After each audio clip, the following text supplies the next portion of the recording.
So I had no idea it was the 500th dose until Dr. Crawford came to me and said, hey, by the way, you're the 500th dose, and we want to do this cool thing with you.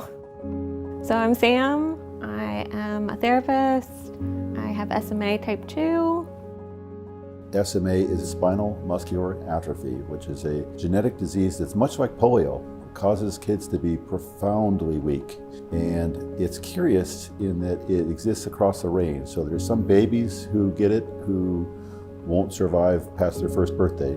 And there are adults who don't know they have it until much later in life. And there's a whole range of people in between.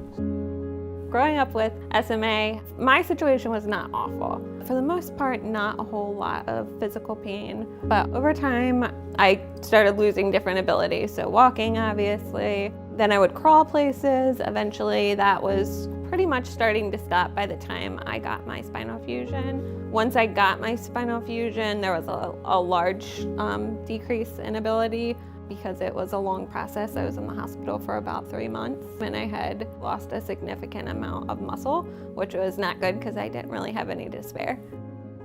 Prior to her young adult years, we really only had supportive therapies for Samantha. She needed help with breathing, she needed help with feeding, she had a lot of orthopedic needs, she had to have a scoliosis surgery. All of these were things to patch up the damage that was done from having profound weakness. It wasn't until the development of this remarkable therapy that I was able to offer her a real therapy, one that would slow the rate of degeneration from that point forward. What to expect, because you could probably tell me out of it. I got it down now. So Spinraza is the trade name for a generic name called nusinersen, and it causes a change in the way the genes are expressed and allows for a broken gene to work perfectly. And so from that point forward, when you administer it, you change the course of the disease. And so babies that used to die, now when we give the therapy in the first week or two of life, they don't even know they have the disease. So we've now given over 500 doses, and there's so many people involved that have made this great. Becky Cornacchia, the SMA program coordinator, Ted Albin, our administrator, and so many nurses, nursing assistants, all the helpers that make sure that we have the equipment that we need, that the rooms are available, and I'm just so proud to be a part of it. One of the other extraordinary things about Spinraza is how much it costs. But Hopkins did a magnificent job of figuring out ways to be able to work our way around those constraints. Radonna Miller, the president of the Johns Hopkins Hospital, was instrumental in saying, we have to figure out a way to solve this, despite this challenge.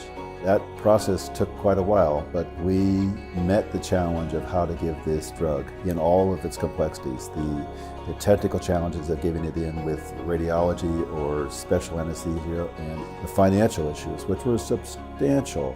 Hopkins is one of the few places that was able to address all of these needs together in one place and met this exceptional challenge.